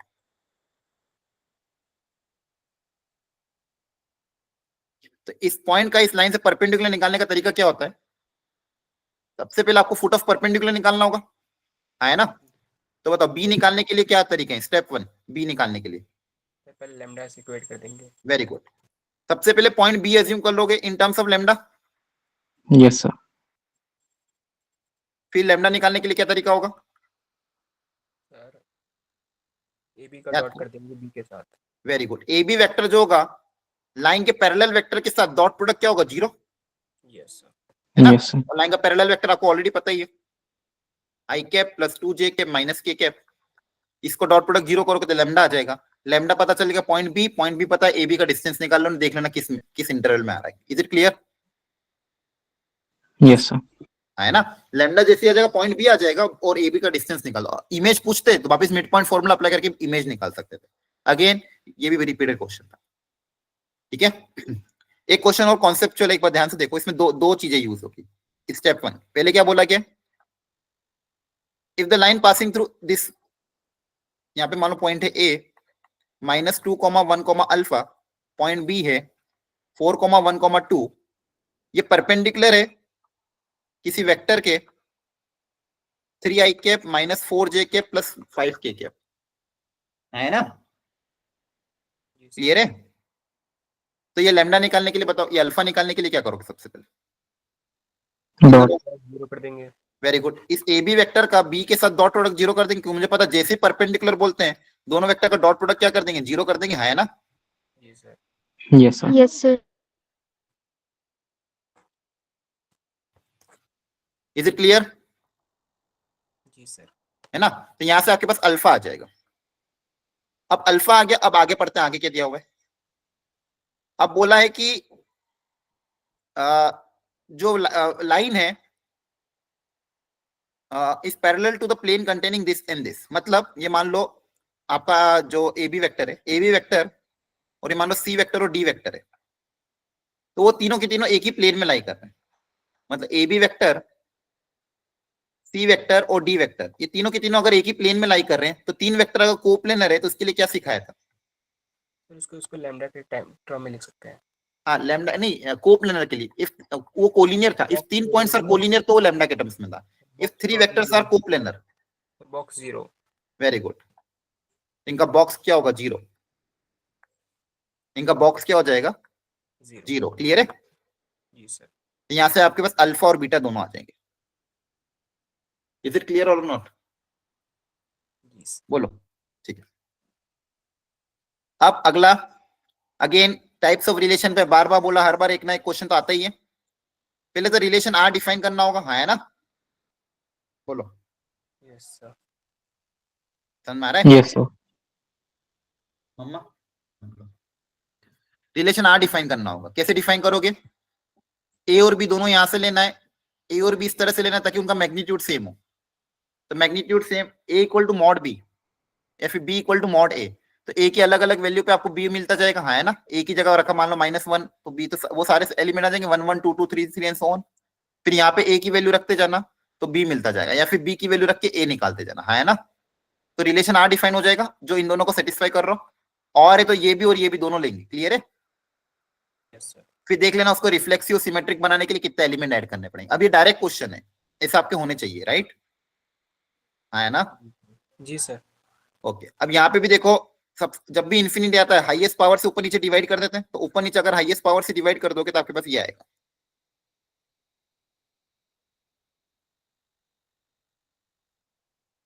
एक्स को अगर इन्फिनिटी रखेंगे तो कौन सा फॉर्मेट बन जाएगा? ये एक्स को इन्फिनिटी रखने पे ये 0 हो जाएगा, तो आपके पास कौन सा फॉर्मेट है? 1 की पावर इन्फिनिटी वाला फॉर्म है ये। Yes, sir. और 1 की पावर इन्फिनिटी में क्या सिखाया था? e की पावर में पूरे जो 1 की तरफ जा रहा है उस फंक्शन में से -1 कर दोगे, इंटू GX कर दोगे, हाँ है ना? Yes, sir. ये वाला फॉर्मूला अप्लाई करोगे, आंसर आ जाएगा। तो ध्यान रखना 1 की पावर इंफिनिटी वाले क्वेश्चन ऐसे कराए थे। अगेन कंटिन्यूटी में अगर 0 पे कंटिन्यूस है तो एट 0 क्या करोगे? अगर कोई फंक्शन किसी पे कंटिन्यूस है तो उस पॉइंट पे लेफ्ट हैंड लिमिट उस पॉइंट पे फंक्शन की वैल्यू के बराबर है और राइट हैंड लिमिट भी उस फंक्शन की वैल्यू के बराबर है। ये जैसे सर? इक्वेट करो आपके पास अननोन ए और बी आ जाएगा। हाँ बोलो। सर वो जो लास्ट क्वेश्चन है ना अभी पीछे वाला, सर हाँ, एक हाँ। बार उसका दोबारा बता दो मेथड। देखो 1 की पावर इंफिनिटी है तो 1 की पावर इंफिनिटी में हम क्या करते थे, जो फंक्शन 1 की तरफ जा रहा है उसमें से -1 करेंगे और जो इंफिनिटी की तरफ जा रहा है उसको मल्टीप्लाई कर देंगे e की पावर के अंदर। ठीक है, इसका फॉर्मूला होता था e की पावर fx -1 इंटू gx। अब यहाँ पे आपका ये fx है जो 1 की तरफ जा रहा है उसको fx बोलते हैं और जो इंफिनिटी की तरफ जा रहा है उसको gx बोलते हैं। GX, तो ओके सर। इसमें आप वैल्यू पुटअप कर देना, limit x tends to infinity fx -1, ये पूरे fx में से -1 कर देना, एलसीएम लेना, मल्टीप्लाई बाय gx। ठीक है, अब इसको सॉल्व कर लेना। क्लियर है? Yes sir, okay sir. इसके बाद डिफरेंशिएबिलिटी। अब डिफरेंशिएबिलिटी में दो अननोन है ए और बी, तो कोई भी फंक्शन अगर डिफरेंशिएबल है तो हम दो चीज बोलते हैं। अगर डिफरेंशिएबल है मतलब कंटीन्यूअस तो होगा ही। जी सर। तो एक तो कंटिन्यूटी की कंडीशन अप्लाई कर देना, continuous at x equal to 0। तो कंटीन्यूअस अगर है तो लेफ्ट हैंड लिमिट और राइट हैंड लिमिट दोनों बराबर होगी फंक्शन की वैल्यू के बराबर। तो एक इक्वेशन यहां से आ जाएगी। और दूसरा डिफरेंशिएबल है तो left hand derivative equal to right hand derivative at that point, तो दूसरी इक्वेशन यहां से आ जाएगी। दो इक्वेशन दो है। तो सिंस देखो दोनों एक एक्सपोनेंशियल है और एक लीनियर है, दोनों के दोनों कंटिन्यूअस होते हैं और तो आप डायरेक्ट डिफरेंशिएट भी कर सकते हो लेफ्ट हैंड डेरिवेटिव और राइट हैंड डेरिवेटिव निकालने के लिए। तो डायरेक्ट डिफरेंशिएट करोगे तो क्या आएगा, e की पावर x का डिफरेंशिएशन क्या होता है, e की पावर दिस, और फिर ऊपर पावर का कर देंगे, ये f डैश आ जाएगा और नीचे का डिफरेंशिएशन क्या हो जाएगा a। अब यहाँ वैल्यू पुटअप कर दो, ये x ग्रेटर देन 0 के लिए था, x less than equal to 0, तो यहाँ पे 0 रख दोगे तो ग्रेटर देन 0 रखोगे तो राइट हैंड डेरिवेटिव आ जाएगा। राइट हैंड डेरिवेटिव क्या आएगा, x को 0 रखने पे e की पावर 0 1 हो जाएगा, ये 0 हो जाएगा, ये बनता राइट हैंड डेरिवेटिव 1 आ जाएगा। यहाँ पे तो कुछ रखना ही नहीं है तो यहाँ पे सीधा लेफ्ट हैंड डेरिवेटिव क्या आ जाएगा a, तो यहाँ से डायरेक्ट a आ जाएगा, a की वैल्यू 1 आ जाएगी और यहाँ पे left hand limit equal to right hand limit करोगे है ना, तो यहाँ से a पता है तो b भी आ जाएगा। क्लियर है? सर कभी भी डिफरेंशिएबिलिटी वाला आता है ब्रेक होके तो दोनों कंडीशन अप्लाई कर देना तो आपका काम हो जाएगा। इंटीग्रेशन में प्रॉपर्टी 4, 5, 6 बहुत इंपॉर्टेंट होती है, मैंने बार बार कहा और आपको सिखाते टाइम भी मैंने एक चीज कहा था, सबसे पहले कौन सी प्रॉपर्टी सोचोगे, बोलो? 4 सर। 4। अगर 4 Four. अप्लाई नहीं होगी तो कौन सी सोचोगे? सर उसके बाद वो 6 वाली। 6 वाली देखोगे। हाँ, 4 अप्लाई नहीं हो तो 6 अप्लाई करेंगे, 6 अप्लाई करेंगे, वापस चेक करेंगे कि कौन सी अप्लाई हो रही है। ठीक है, आ रही बात समझ में? जैसे इसमें देखा ध्यान से, पहले दोनों प्रॉपर्टी लिख देता हूं। प्रॉपर्टी 4 आपके पास कौन सी थी, a से b fx dx को लिखने का तरीका क्या होता है, a से b x की जगह रिप्लेस कर दोगे, यहाँ पर एक ऑलरेडी एक मानो कुछ है, इसको i बोलते थे, फिर x की जगह रिप्लेस कर देंगे a plus B minus X से, हाँ है ना, तो नया इंटीग्रेशन वापस Yes, sir. और फिर दोनों को ऐड कर देते थे। ये प्रॉपर्टी 4 होता था। प्रॉपर्टी 6 में क्या था कि कभी कभी लिमिट अगर डबल वाली हो, डबल से काम नहीं हो रहा है तो इसको हाफ में करना, तो प्रॉपर्टी 6 हाफ में कैसे करोगे, तो एक बार 0 से a लिखोगे fx और एक बार लिखोगे 0 से a f of 2a minus x. ये प्रॉपर्टी 6 थी। ठीक है, ये दो प्रॉपर्टी एकदम रटी होनी चाहिए। क्लियर है सबको? जी सर। इन दो प्रॉपर्टी से मैक्सिमम जी, काम सर। कभी भी। और एक चीज, ये मंत्र याद रखना, पहले प्रॉपर्टी 4 अप्लाई करके देखेंगे। प्रॉपर्टी 4 अप्लाई करने से फायदा होगा तो सॉल्व कर लेंगे। प्रॉपर्टी 4 अप्लाई करने के बाद मान लो सेम फंक्शन आ रहा है और ऐड करने में फायदा नहीं हो रहा है, प्रॉपर्टी 6 के बारे में सोचेंगे। प्रॉपर्टी 6 अप्लाई कर दी, फिर वापस से वही आपके पास नया क्वेश्चन आ जाएगा, फिर से प्रॉपर्टी 4 का सोचना कि प्रॉपर्टी 4 अप्लाई हो रही कि नहीं हो रही है। अगर हो रही है तो अच्छी बात है, नहीं हो रही तो वापस 6 अप्लाई करो। ऐसा करते जाओगे जब तक क्वेश्चन सॉल्व नहीं हो। क्लियर है? जी सर। बोलो, एक बार ट्राई कर लेना इसको। फिर एरिया अंडर कर्व में जनरली आपके पास parabola, ellipse, sorry parabola, circle और स्ट्रेट लाइन ऐसे क्वेश्चन आते हैं। कभी कभी डायरेक्ट देते थे, कभी कभी इनइक्वालिटी में देते हैं।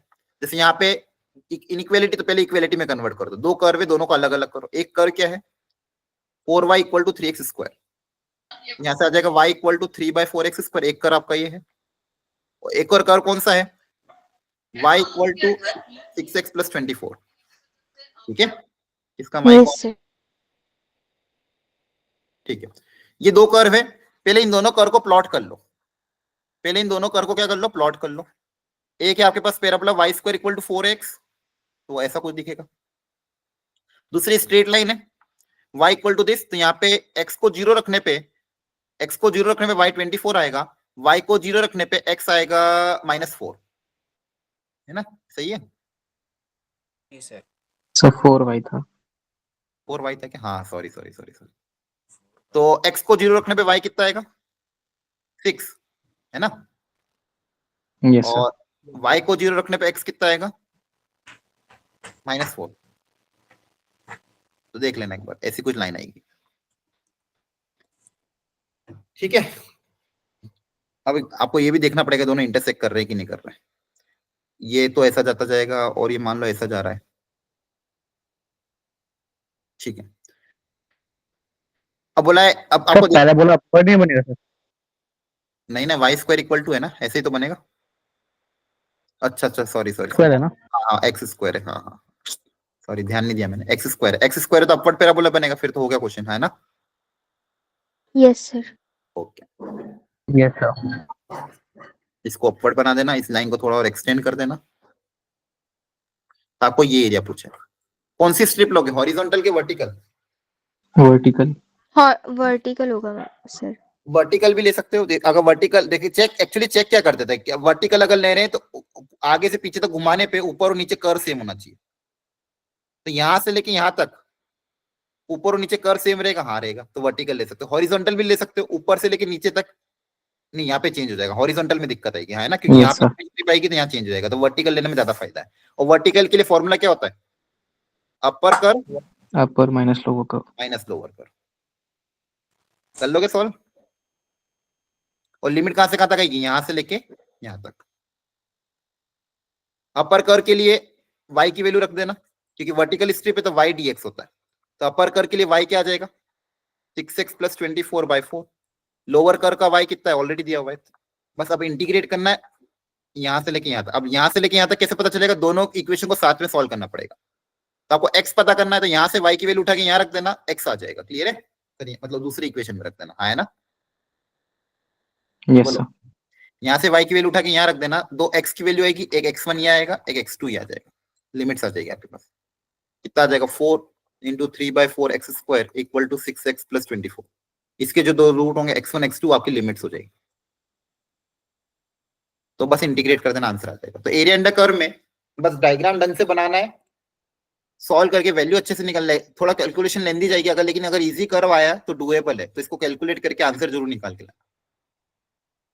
नेक्स्ट, डिफरेंशियल इक्वेशन में या तो लीनियर पूछ लेंगे, वेरिएबल सेपरेबल पूछ लेंगे, या होमोजीनियस। अब लीनियर में भी दो वेरायटी होती है, तो या तो dx/dy में लीनियर आती है, dy/dx में आती है। इस बार एक आधा पेपर में dx/dy में लीनियर इक्वेशन आ गई थी, हाँ है ना? शायद 24 जनवरी में। क्लियर है? Yes sir. लेकिन लीनियर को निकालने का एक ही तरीका है, इंटीग्रेटिंग फैक्टर निकाला। तो क्वेश्चन क्या दिया? y × sin 2x f' मतलब dy/dx, उसके साथ क्या दिया हुआ है? 1 + sin² x, और बची हुई टर्म को उधर भेज देंगे cos x। प्लस आएगा सर। प्लस है, ठीक। अब सबसे पहले y को अकेला बनाते हैं, तो y को y को क्या, dy/dx को पावर 1 रखते हैं, सॉरी कोएफिशिएंट 1 रहता है, तो पूरे को 1 + sin² से डिवाइड कर देंगे, है ना? जी सर। Yes sir. पूरी इक्वेशन को 1 Yes, + sir. sin² से डिवाइड कर देना।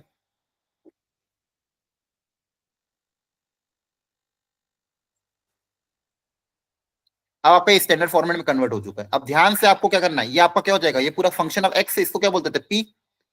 ये भी पूरा फंक्शन ऑफ, इसको क्या बोलते हैं? q, है ना? इंटीग्रेटिंग फैक्टर का फॉर्मूला बताऊं जल्दी? Yes sir. e raised to power integration of px। p dx, very good. इससे आपका इंटीग्रेटिंग फैक्टर आ जाएगा। इसको, इसके लिए आपको फंडामेंटल इंटीग्रेशन आना चाहिए। और इसका फाइनल सॉल्यूशन आपका कैसे दिखेगा? y × integrating factor = whole integration q × integrating factor dx + c। Clear है? जी सर। Yes sir. और आपको एक कंडीशन दी है कांस्टेंट निकालने के लिए, x को 0 रखने पे y 0 है, तो इस कंडीशन से आपका पास c आ जाएगा। फिर c की वैल्यू यहाँ रख देना, और फाइनली x की जगह π/6 रख के y निकालना। ये स्टैंडर्ड क्वेश्चन है ना? कराए क्लास में कि नहीं? Yes sir. ठीक है। स्ट्रेट लाइन में मैंने कहा था मिरर वाले क्वेश्चन आ सकते हैं, इक्वेशन लाइन की इक्वेशन पे बेस्ड क्वेश्चन आ सकते हैं। तो ये वैसे ये क्वेश्चन है, बहुत आसान क्वेश्चन है, टफ नहीं है। आपको इमेज निकालना, तो जैसे इमेज आप वहां पे सोचते थे यहाँ पे भी सोचना है। तो बस यहाँ पे मुझे तरीका बता दो, बाकी आप करना। λ² 2 λ, ये कोई पॉइंट है, और लाइन है x minus Y plus 1 equal to 0।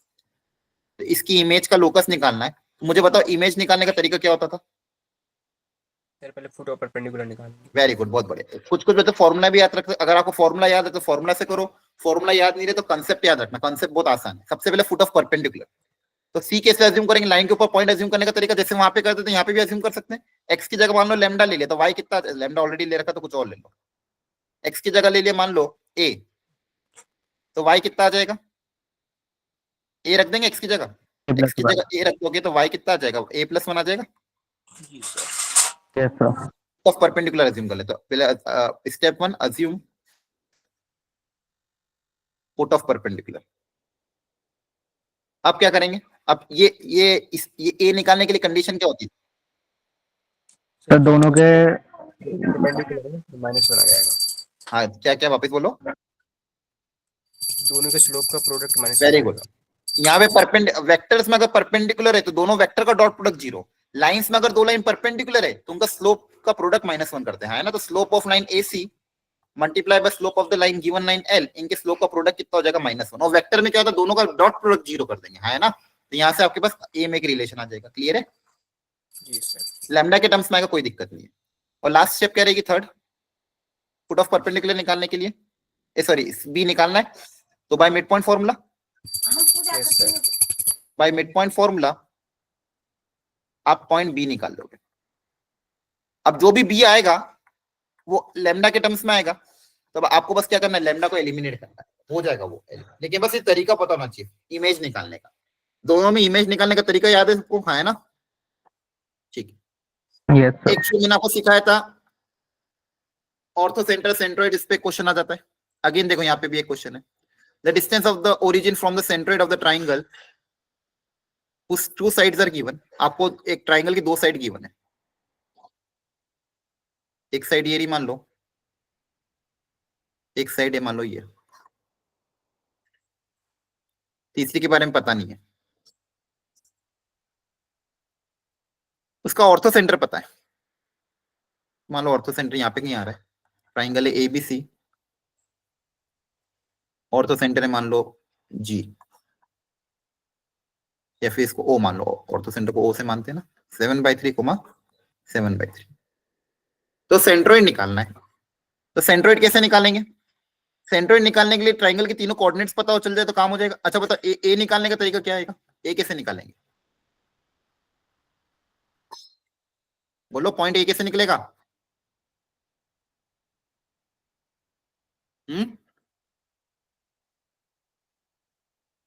अरे आसान है, जल्दी बताओ। सर दोनों लाइन का इंटरसेक्शन। हाँ बस दोनों लाइन को साथ में सॉल्व कर लोगे, है ना। Yes, sir. दोनों लाइन को साथ में सॉल्व कर लोगे तो पॉइंट ए आ जाएगा। अब बी और सी निकालने के लिए क्या करेंगे?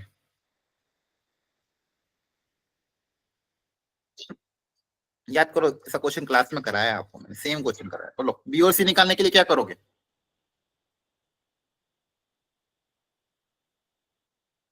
बोलिए।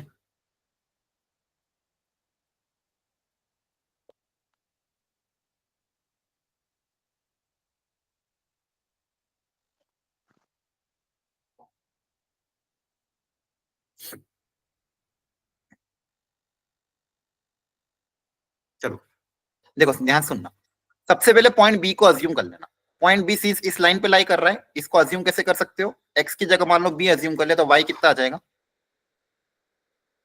B plus 1/2। ये पॉइंट बी को अज्यूम कर लिया। इसी तरह से पॉइंट सी को भी अज्यूम कर लेना। एक्स की जगह सी मान लिया मान लो, तो वाई कितना आ जाएगा? 2c - 1। ठीक है। अब बी अज्यूम कर लिया, सी अज्यूम कर लिया। अब दो इक्वेशन निकालनी पड़ेगी ताकि मेरे पास बी और सी आ जाए। दो इक्वेशन, दो वेरिएबल है। तो अब इस परपेंडिकुलर का यूज करेंगे। मान लो यहां से परपेंडिकुलर है AH, यहां से परपेंडिकुलर है मान लो इसको D मान लो, इसको E मान लो। तो मुझे पता है ये जो लाइन AH है, AD है, ये BC के परपेंडिकुलर होगी। जी सर। या फिर इसको DEF मान लो। चलो ये जो CF लाइन है ये AB के परपेंडिकुलर होगी, हाँ है ना। मतलब ये सब एक दूसरे के परपेंडिकुलर है। तो आप M1 M2 - 1 का कॉन्सेप्ट अप्लाई कर सकते हो। तो एक तो क्या कर देना,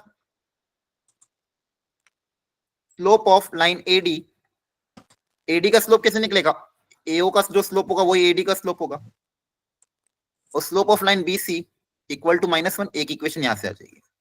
दूसरी कोई एक और इक्वेशन उठा लो, जैसे मान लो आपने निकाले slope of B multiply by slope of A C, ये भी कितना हो जाएगा -1, दूसरी इक्वेशन यहां से आ जाएगी।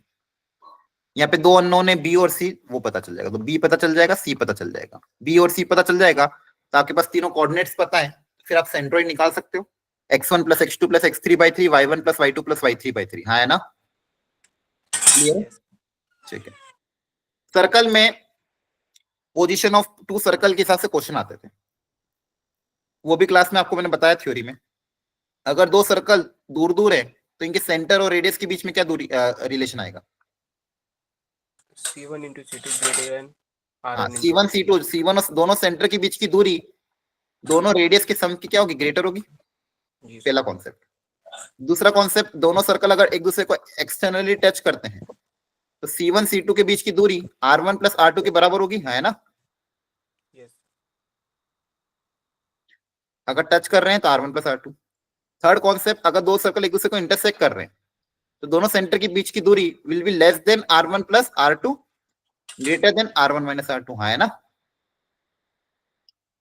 फोर्थ, अगर इंटरनली टच कर रहे हैं तो C1 C2 के बीच की दूरी equal to difference of R1 and R2। And fifth, अगर इस अंदर है तो C1 C2 की दूरी is less than R1 - R2। तो दो सर्कल के बीच और सेंटर के बीच में ये 5 कॉन्सेप्ट होते हैं। अब यहाँ पे क्या बोला, इंटरसेक्टिंग एट 2 पॉइंट, तो इंटरसेक्टिंग एट 2 पॉइंट में कौन सा कॉन्सेप्ट अप्लाई हो जाएगा, ये वाला। ये कंडीशन अप्लाई करोगे आपके पास R में कंडीशन आ जाएगी। आ रही बात समझ में? Yes.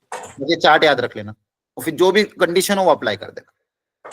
Length of focal chord का फॉर्मूला रटवाया था, इस बार भी आया था, याद करो। Sorry, length of focal chord नहीं, length of chord with mid point. याद करो, किसी भी कर्व के लिए अगर आपको मिड पॉइंट पता हो,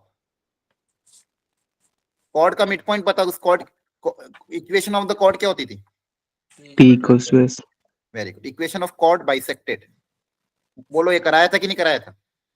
Yes sir. मैंने कहा था 2 ही फॉर्मूले याद करने, इक्वेशन ऑफ कॉर्ड बाइसेक्ट और chord of contact. Chord of contact की इक्वेशन T = 0 और equation of chord bisected T = S1। तो T = S1 से आप यहाँ से कॉर्ड की इक्वेशन निकालोगे, उस कॉर्ड को इस कर्व के साथ सॉल्व करना तो पॉइंट A और B आ जाएंगे, फिर उनकी लेंथ निकाल लेना। क्लियर है? तो हमेशा यही तरीका अपनाना, चाहे कोई भी कर्व, कोई जनरल सेकेंडरी कर्व भी क्यों ना दे दे, हो सकता है स्टैंडर्ड ना दे, x² + y + 2y ऐसा कुछ दे दे, ठीक है? कोई ऐसा भी कर्व दे आपको, कॉर्ड बाइसेक्टेड की इक्वेशन T = S1, फिर वहां से जो कॉर्ड की इक्वेशन आती है उसको इस कर्व के साथ सॉल्व करके पॉइंट A और B निकाल लेना, और A और B के बीच में डिस्टेंस, ये सबसे अच्छा तरीका होता है। थोड़ा सा टाइम लेगा, 3 मिनट सर लेगा। x स्क्वायर को ना x1 x2 x1 मानते हैं, तो सर मिड पॉइंट कौन सा रखते हैं उसमें? देखो पॉइंट आपका ये है, अगर मिड पॉइंट दिया हुआ तो x1 y1 यही मानेंगे आप कभी भी। देखो ओके सर। हाँ, कॉर्ड बाइसेक्टेड के लिए x1 y1 कौन होता है, ये होता है, और कॉर्ड ऑफ कॉन्टैक्ट के लिए क्या होता है, एक्सटर्नल पॉइंट होता है। अगर मान लो कोई भी कर्व है, कॉर्ड ऑफ कॉन्टैक्ट की बात होती है, तो कॉर्ड ऑफ कॉन्टैक्ट के लिए P पॉइंट कौन सा होता है, एक्सटर्नल, ये होता है x1 y1, है ना? और T निकालने का तरीका आपको पता ही है सबको। T निकालने के लिए x² को रिप्लेस कर दोगे x(x1), y² को रिप्लेस कर दोगे y(y1), x को रिप्लेस कर दोगे x + x1/2, y को रिप्लेस कर दोगे y + y1/2, constant as it is रहता है। और अगर xy का टर्म है तो वो रिप्लेस होता है xy1 + yx1/2 से। क्लियर है? और S1 तो मतलब क्या है, उस पूरे कर्व में x की जगह x1 रख देंगे, y की जगह y1 रख देंगे, है ना? Yes sir.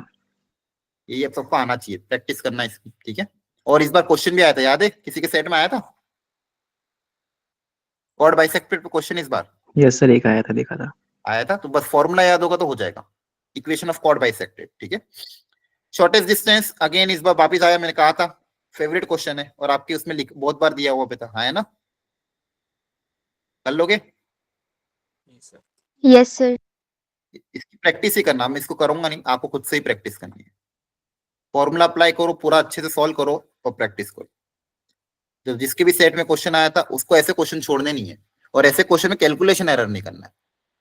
डायरेक्ट क्वेश्चन था, मतलब क्लास में बोल दिया था कि ऐसा क्वेश्चन आएगा ही, ऐसे क्वेश्चन में आपको प्रैक्टिस होनी चाहिए। सर हाँ बोलो। सर शॉर्टेज डिस्टेंस लाइन की इक्वेशन कैसे निकालते हैं? उसके लिए फिर आपको इसका डेरिवेशन पढ़ना होगा। एनसीईआरटी में इसका डेरिवेशन है, ठीक है। आज घर जाके एनसीईआरटी है आपके पास, यस सर। ठीक है। तो उस एनसीईआरटी में ये फॉर्मूला कैसे डिराइव हुआ वो डेरिवेशन दिया हुआ है। तो एक्चुअली किया क्या उन्होंने, देखो सर एक्सरसाइज, अब वो एक्सरसाइज तो याद नहीं, बुक खोल के देख लेना। शॉर्टेज डिस्टेंस टॉपिक में इसका डेरिवेशन दिया हुआ है, ठीक है। अब ओके सर। उसके अंदर मान लो दो स्क्यू लाइन जो होती है उसमें हमने क्या किया है, एक मिनट माइक ऑफ करो, किसका माइक ऑन। दो स्क्यू लाइन होती है, उसमें दो गिवन पॉइंट होते हैं ए बी, वो ए बी का उस परपेंडिकुलर के अलग प्रोजेक्शन लिया है, उस प्रोजेक्शन के कॉन्सेप्ट से इसका डेरिवेशन किया गया। तो अब एक बार खुद से डिराइव करना, क्लियर है। सर मेरी शिफ्ट में इससे क्वेश्चन आ गया था शॉर्टेज डिस्टेंस की इक्वेशन तो। हाँ तो वो एक बार उसका डेरिवेशन आप देख लेना, ठीक है। लेकिन उसमें कॉन्सेप्ट टफ नहीं है, आसान है वो भी, ठीक है। बोलो कर लोगे। ठीक है सर। एक बार Yes, खुद sir. से करना, कराने में मैं भी करा दूंगा, लेकिन एक बार खुद से ट्राई करना तो आपको ज्यादा सीखने को मिलेगा। प्रोजेक्शन का कॉन्सेप्ट यूज हुआ है, दो जो गिवन पॉइंट होते हैं लाइन ए बी का, उसका उस परपेंडिकुलर के अलग प्रोजेक्शन लेना है। तो डेरिवेशन बहुत अच्छा है एक्चुअली। वो हो सकता है पहली बार में समझ में ना आए, 3 बार ट्राई करना, कम से कम 3 से 4 बार, तब जाके वो इक्वेशन समझ में आएगी। क्लियर है। Yes sir. Okay. Generally school में कराया जाता है, जब बोर्ड्स के लिए तैयारी कराते हैं तब स्कूल में कराते हैं, ठीक है। उसका डेरिवेशन, प्रोजेक्शन का फॉर्मूला बस बता रहा हूँ। ए का बी पे प्रोजेक्शन का फॉर्मूला क्या है? ए डॉट बी अपॉन में B, magnitude of A upon नहीं, A dot B upon magnitude of B, याद रखो, में ठीक है। अब ये क्वेश्चन भी इस बार आया था। A and B are two unit vector such that angle between them, दोनों के बीच में एंगल दिया हुआ है एक तो, and this vector are perpendicular. जब भी दो वेक्टर परपेंडिकुलर दिखते क्या करते हो आप? Dot zero. Dot zero. अब इस बहुत आसान क्वेश्चन था, डॉट है ना? जीरो इन दोनों का डॉट जीरो कर देना। दोनों के बीच में एंगल पता है, एंगल का कौन सा फॉर्मूला याद है आपको? कॉस थीटा वाला। कॉस थीटा वाला। तो कॉस थीटा वाले रिलेशन से यहाँ से आपके पास A dot B upon magnitude of A magnitude of B, ये रिलेशन आ जाएगा। अच्छा यूनिट वेक्टर है तो मैग्नीट्यूड भी पता ही है, तो ए डॉट बी की वैल्यू आ जाएगी, हाँ है ना। बोलो। जी सर। बहुत आसान क्वेश्चन था। और देखो यहाँ से ए डॉट बी की वैल्यू आ गई कॉस थीटा का फॉर्मूला अप्लाई करके, और ये दोनों परपेंडिकुलर है, तो इन दोनों वेक्टर का डॉट प्रोडक्ट क्या कर दोगे? जीरो कर दोगे। क्लियर है। Yes sir. Dot product zero करना, लैम्डा की जो लैम्डा में क्वाड्रेटिक इक्वेशन अगर आती है तो प्रोडक्ट ऑफ द रूट्स का फॉर्मूला अप्लाई कर देना। परपेंडिकुलर डिस्टेंस अगेन देखो क्लास में बोला था मैंने, और आ गया क्वेश्चन 2025 में, है ना। Yes sir.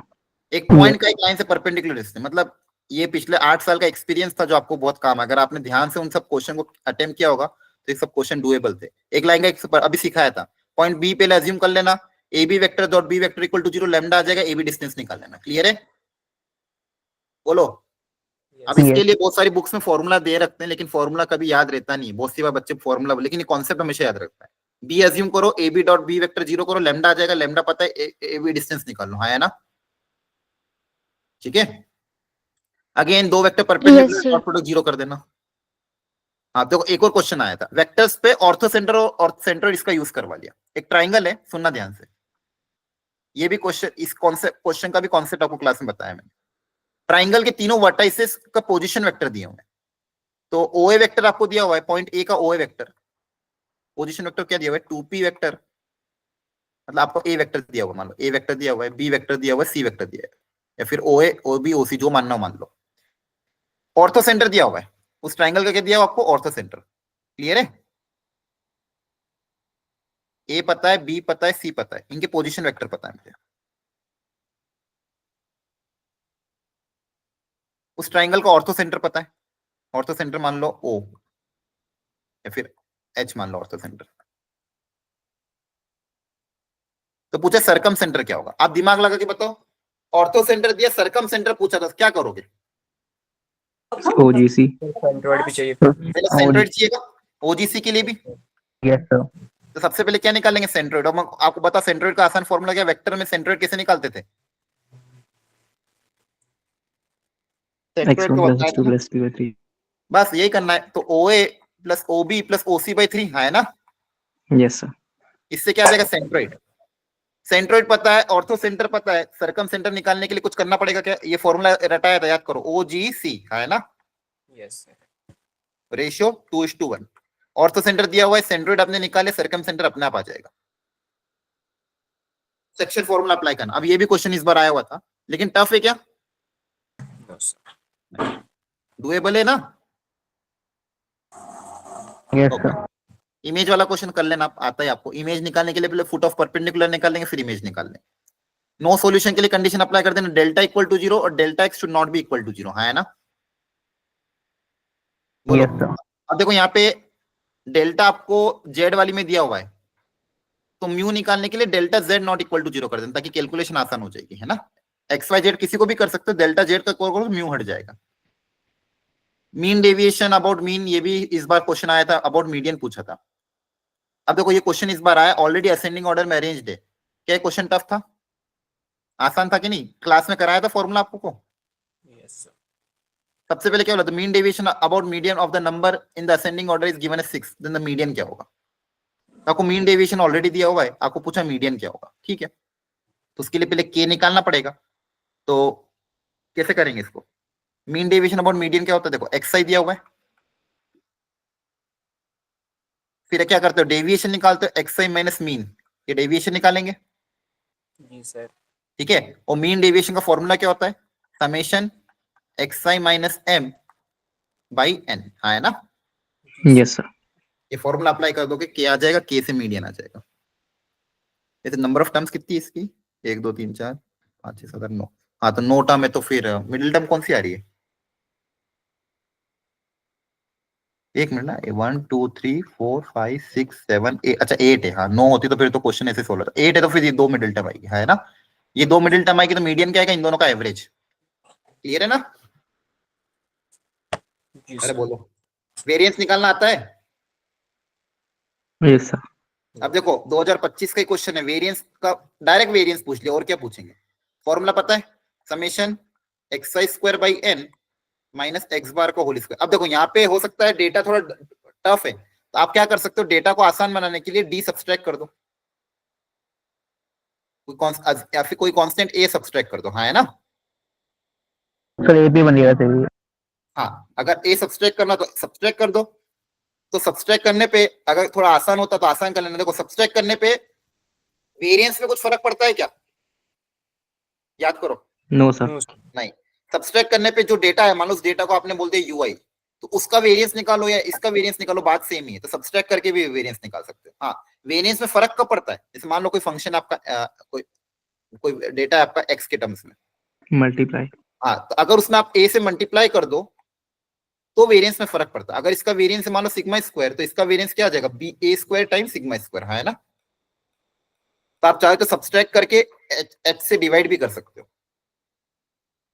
इसका जो वेरिएंस आएगा उस आंसर में बस एच स्क्वायर मल्टीप्लाई करना है। और ऐसा नहीं समझना तो सब्सट्रैक्ट करके वेरिएंस निकाल लेना। और बिल्कुल समझ में नहीं आता तो नॉर्मल फॉर्मूला अप्लाई करके कम से कम इतना कर देना, है ना? बोलो। मीडियन, मीडियन का भी क्लास में क्वेश्चन कराया था, याद है? मीडियन क्लास निकालनी पड़ती, फॉर्मूला अप्लाई कर दोगे। मीडियन का फॉर्मूला क्या होता था? L plus N by 2 minus C F upon F into H, है ना? Yes sir. इसके लिए मीडियन क्लास निकालनी पड़ेगी। मीडियन क्लास के लिए मैंने बताया था, पहले ये देख लेना कि n बाई 2 किस लिमिट में लाई कर रहा है ना? यस सर, उसके ऊपर वाला। उसके ऊपर वाला, हाँ, मतलब वो मीडियन क्लास हो जाएगी। क्यूमुलेटिव फ्रीक्वेंसी ऊपर वाला लेना है और फ्रीक्वेंसी वो लेनी है, लोअर लिमिट। या अगेन वही है, पोजीशन ऑफ पॉइंट। क्या बोला? Two circle touches coordinate axis in the second quadrant. अच्छा, a circle of radius 2 touches the coordinate in the second quadrant. The variable circle with center this cuts the circle at 2 point. Again देखो 2 point पे cut कर रहा है, तो अभी वही relation, दोनों सेंटर के बीच की दूरी is less than r1 plus r2 and greater than r1 minus r2, है ना? यस। ट्राइंगल सेंट्रोइड निकालना, ये भी क्वेश्चन इस बार आया था। तो सबसे पहले ट्राइंगल है, इसका इसके अबाउट रिफ्लेक्शन है, ये लाइन है, इसका इसके ऊपर रिफ्लेक्शन है। तो पूछा इसका सेंट्रोइड क्या होगा? तो सबसे पहले इस ट्राइंगल का सेंट्रोइड निकाल लोगे। Yes sir. इसका सेंट्रोइड आएगा, बस उस पॉइंट का इस लाइन के ऊपर इमेज ही तो निकालना है। अरे बोलो, देखो इमेज ऑफ द पॉइंट तो Yes, पूछा है, sir. घुमा फिरा के क्या पूछा? इमेज ही तो पूछ रहे हैं, और क्या पूछ रहे हैं? ऊपर वाले ट्राइंगल का सेंट्रोइड आ जाएगा। सेंट्रोइड कैसे निकलेगा? x1 plus x2 plus x3 by 3 कितना आ जाएगा? ये 7/2 जी सर। आ जाएगा ये भी 7/2। अब देखो ऐसा क्वेश्चन तो अभी भी आया, तो सेंट्रोइड पता है, अब इस पॉइंट का इसके बोर्ड इमेज निकाल लेना है ना, ट्रायंगल निकालने की जरूरत ही नहीं है, क्योंकि आपको सेंट्रोइड की sir. इमेज चाहिए ना, तो इसका जो इमेज इसका जो सेंट्रोइड होगा वो इसका इमेज हो जाएगा, है ना? Clear? Yes sir. Length of latus rectum, focus of the hyperbola, ये देख लो एक बार, चलो the focus of the hyperbola पहले तो ड्रॉ कर लो, स्टैंडर्ड इक्वेशन बनानी पड़ेगी। तो हाइपरबोला कैसे दिखेगा पहले वो सोचते हैं। एक्स कोऑर्डिनेट सेम है, मतलब axis parallel to y axis होगी। एक्स कोऑर्डिनेट क्या क्या देखो, देखो -1 एक का है -12, दूसरा है 14, तो एक्स कोऑर्डिनेट -1 मतलब यहाँ पे, वाई कोऑर्डिनेट एक का 14 है, 14 मान लो यहाँ पे कहीं आ रहा होगा, और एक का -12। एक मिनट,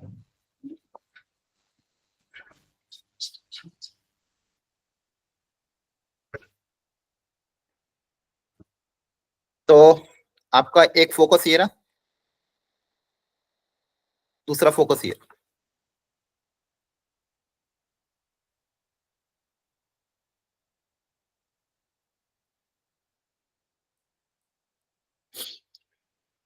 अब देखो हाइपरबोला कौन सा है, ये वाला है, तो इसकी स्टैंडर्ड इक्वेशन कैसी थी याद करो, माइनस वाई स्क्वायर के नेगेटिव होगा, एक्स स्क्वायर नेगेटिव होगा, एक्स एक्स नेगेटिव होगा, याद आ रहा है? तो यहाँ पे y square by a square minus x square by b square equal to 1, ऐसी इक्वेशन देखिए, स्टैंडर्ड है ना, ऐसा हाइपरबोला होता तो बोलो। इसका सेंटर बस शिफ्ट हो गया है, तो सेंटर शिफ्ट हुआ है, तो सेंटर शिफ्ट करने में हम क्या करते हैं, एक्स की जगह रिप्लेस कर देंगे एक्स माइनस एच, और वाई की जगह रिप्लेस कर देंगे वाई माइनस के, जहां पे भी सेंटर शिफ्ट होता था, याद आ रहा है? Yes sir. अब इसका सेंटर निकाले कैसे, इस हाइपरबोला का सेंटर पॉइंट कैसे निकालोगे, दोनों फोकस पता है तो क्या करें, हाइपरबोला का हाँ इनका मिड पॉइंट निकालो, और क्या, सेंटर कहाँ पे होगा, दोनों फोकस के मिड पॉइंट पे तो होगा। जी सर। अरे हाँ है ना, जैसे मान लो ये हाइपरबोला, हाइपरबोला कैसा भी हो, सेंटर क्या होता है, इनका मिड पॉइंट होता है, चाहे ये हाइपरबोला हो या ये हाइपरबोला, सेंटर कैसे निकालते हैं, या तो वर्टेक्स का मिड पॉइंट निकाल लो या फोकस का मिड पॉइंट निकाल लो, आएगा तो सेंटर ही ना, आए ना। जी सर। अब यस सर। सेंटर निकालने के लिए मिड पॉइंट निकाल लेना, कैसे निकालोगे, x1 प्लस x2/2, तो एक्स कोऑर्डिनेट तो -1 ही आना है, और y1 प्लस y2/2, तो कितना आएगा देखना,